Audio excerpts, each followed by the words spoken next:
The subject of sequestration of the person came up in speaking of a recent lawsuit, and each of us had a story to tell. A true story, he said.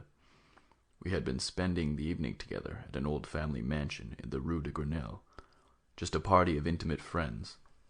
The old Marquis de la Tour Samuel, who was 82, rose and, leaning his elbow on the mantelpiece, said in his somewhat shaky voice, "I also know of something strange, so strange that it has haunted me all my life. It is now 56 years since the incident occurred, and yet not a month passes that I do not see it again in a dream. So great is the impression of fear it has left on my mind. For 10 minutes I experienced such horrible fright that ever since then a sort of constant terror has remained with me. Sudden noises startle me violently, and objects, imperfectly distinguished at night, inspire me with a mad desire to flee from them. In short, I am afraid of the dark." But I would not have acknowledged that before I reached my present age. Now I can say anything. I have never receded before real danger before ladies. It is therefore permissible, at 82 years of age, not to be brave in presence of imaginary danger. That affair so completely upset me, caused me such deep and mysterious and terrible distress that I never spoke of it to anyone. I will now tell it to you exactly as it happened, without any attempt at explanation. In July 1827, I was stationed at Rouen. One day, as I was walking along the quay, I met a man whom I thought I recognized without being able to recall exactly who he was. Instinctively, I made a movement to stop. The stranger perceived it and at once extended his hand. He was a friend to whom I had been deeply attached as a youth. For 5 years I had not seen him. He seemed to have aged half a century. His hair was quite white, and he walked bent over as though completely exhausted. He apparently understood my surprise, and he told me of the misfortune which had shattered his life. Having fallen madly in love with a young girl, he had married her, but after a year of more than earthly happiness, she died suddenly of an affection of the heart. He left his country home on the very day of her burial, and came to his town house in Rouen, where he lived, alone and unhappy, so sad and wretched that he thought constantly of suicide. "Since I have found you again in this manner," he said, "I will ask you to render me an important service. It is to go and get me out of the desk in my bedroom, our bedroom, some papers of which I have urgent need. I cannot send a service or a business clerk, as discretion and absolute silence are necessary. As for myself, nothing on earth would induce me to re-enter that house. I will give you the key of the room which I myself locked on leaving, and the key of the desk. Also a few words for my gardener, telling him to open the chateau for you. But come and breakfast with me tomorrow, and we will arrange all that." I proposed to do him the slight favor he asked. It was, for that matter, only a ride which I could make in an hour on horseback, his property being but a few miles distant from Rouen. At 10 o'clock the following day, I breakfasted, tete-a-tete with my friend, but he scarcely spoke. He begged me to pardon him. The thought of the visit I was about to make to that room, the scene of his dead happiness, overcame him.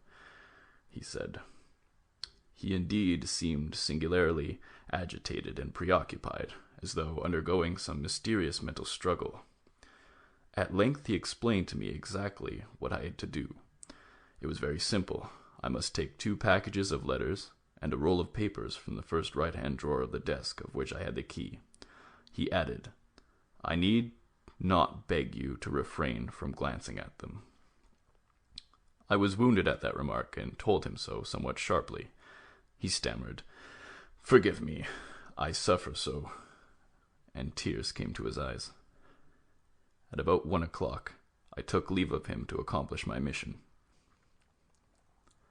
The weather was glorious, and I trotted across the fields listening to the song of the larks and the rhythmical clang of my sword against my boot. Then I entered the forest and walked my horse.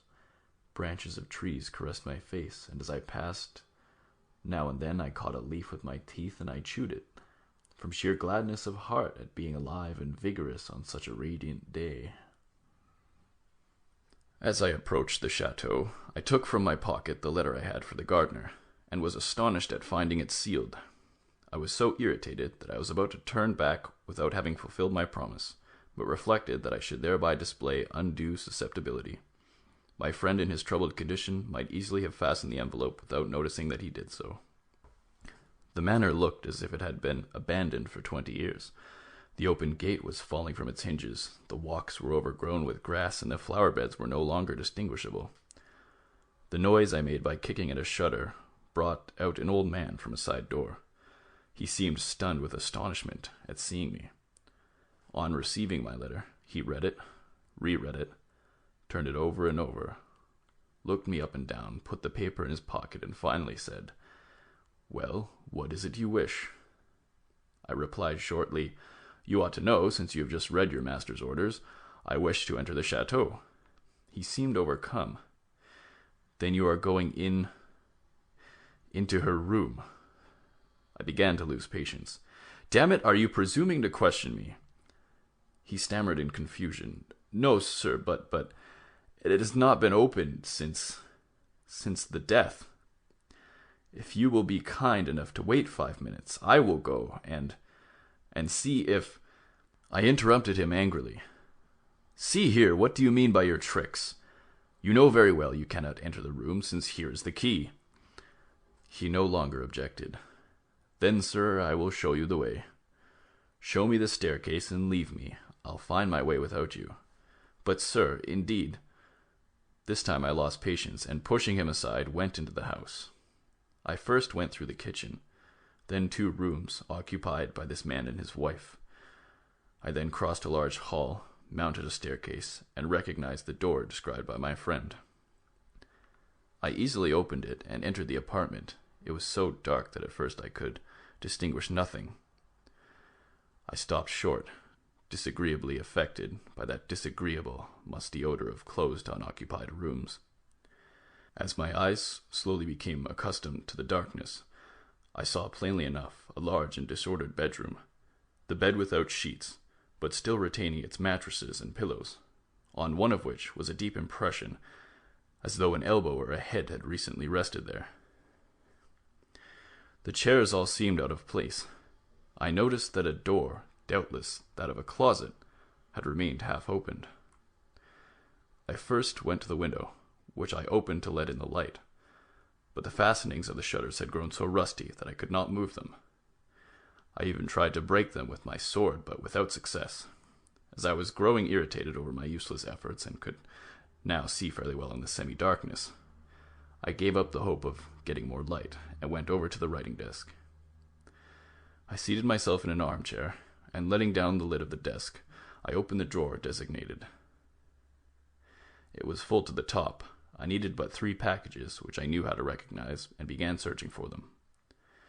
I was straining my eyes in the effort to read the superscriptions when I seemed to hear, or rather feel, something rustle back of me.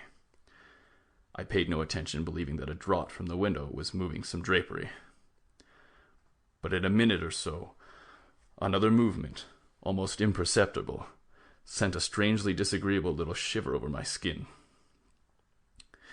It was so stupid to be affected, even slightly, that self-respect prevented my turning around.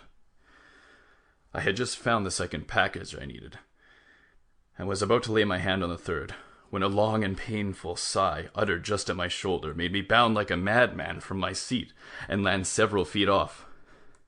As I jumped, I had turned round, my hand on the hilt of my sword, and truly, if I had not felt it at my side, I should have taken to my heels like a coward. A tall woman, dressed in white, stood gazing at me from the back of the chair where I had been sitting an instant before. Such a shudder ran through all my limbs that I nearly fell backward. No one who has not experienced it can understand that frightful, unreasoning terror.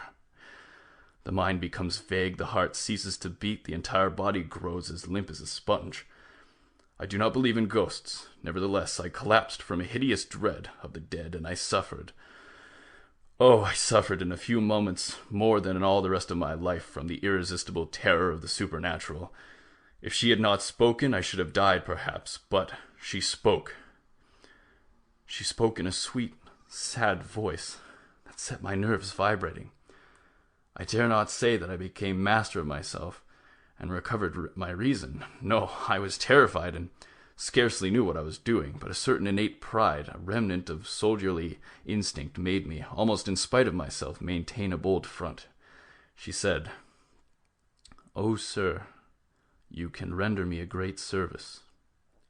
I wanted to reply, but it was impossible for me to pronounce a word. Only a vague sound came from my throat. She continued, "Will you? You can save me. Cure me. I suffer frightfully. I suffer, oh, how I suffer." And she slowly seated herself in my armchair, still looking at me. "Will you?" she said. I nodded in assent, my voice still being paralyzed. Then she held out to me a tortoise-shell comb and murmured, "Comb my hair. Oh, comb my hair. That will cure me. It must be combed. Look at my head, how I suffer, and my hair pulls so." Her hair unbound, very long and very black, it seemed to me hung over the back of the armchair and touched the floor. Why did I promise? Why did I take that comb with a shudder, and why did I hold it in my hands? Her long black hair, that gave my skin a frightful cold sensation, as though I were handling snakes, I cannot tell. That sensation has remained in my fingers, and I still tremble in recalling it.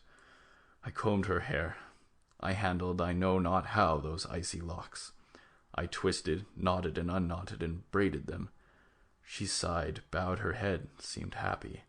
Suddenly she said "Thank you," snatched the comb from my hands, and fled by the door that I had noticed ajar. Left alone, I experienced for several seconds the horrible agitation of one who awakens from a nightmare. At length I regained my senses. I ran to the window, and with a mighty effort burst open the shutters, letting a flood of light into the room. Immediately I sprang to the door by which that being had departed. I found it closed and immovable. Then the mad desire to flee overcame me like a panic, the panic which soldiers know in battle. I seized the 3 packets of letters on the open desk, ran from the room, dashed down the stairs 4 steps at a time, found myself outside, I know not how, and perceiving my horse a few steps away, leaped into the saddle and galloped away. I stopped only when I reached Rouen, and alighted at my lodgings. Throwing the reins to my orderly, I fled to my room and shut myself in to reflect. For an hour I anxiously asked myself if I were not the victim of a hallucination. Undoubtedly, I had had one of those incomprehensible nervous attacks, those exaltations of the mind that give rise to visions and are the stronghold of the supernatural, and I was about to believe I had seen a vision, had a hallucination when, as I approached the window, my eyes fell by chance upon my breast. My military cape was covered with long black hairs. One by one, with trembling fingers, I plucked them off and threw them away. I then called my orderly. I was too disturbed, too upset to go and see my friend that day, and I also wished to reflect more fully upon what I had ought to tell him. I sent him his letters, for which he gave the soldier a receipt. He asked after me most particularly, and on being told I was ill, had had a sunstroke, appeared exceedingly anxious. Next morning I went to him, determined to tell him the truth. He had gone out the evening before and had not yet returned. I called again during the day. My friend was still absent. After waiting a week longer without news of him, I notified the authorities, and a judicial search was instituted. Not the slightest trace of his whereabouts or manner of disappearance was discovered. A minute inspection of the abandoned chateau revealed nothing of a suspicious character. There was no indication that a woman had been concealed there. After fruitless searches, all further efforts were abandoned, and for 56 years I have heard nothing. I know no more than before.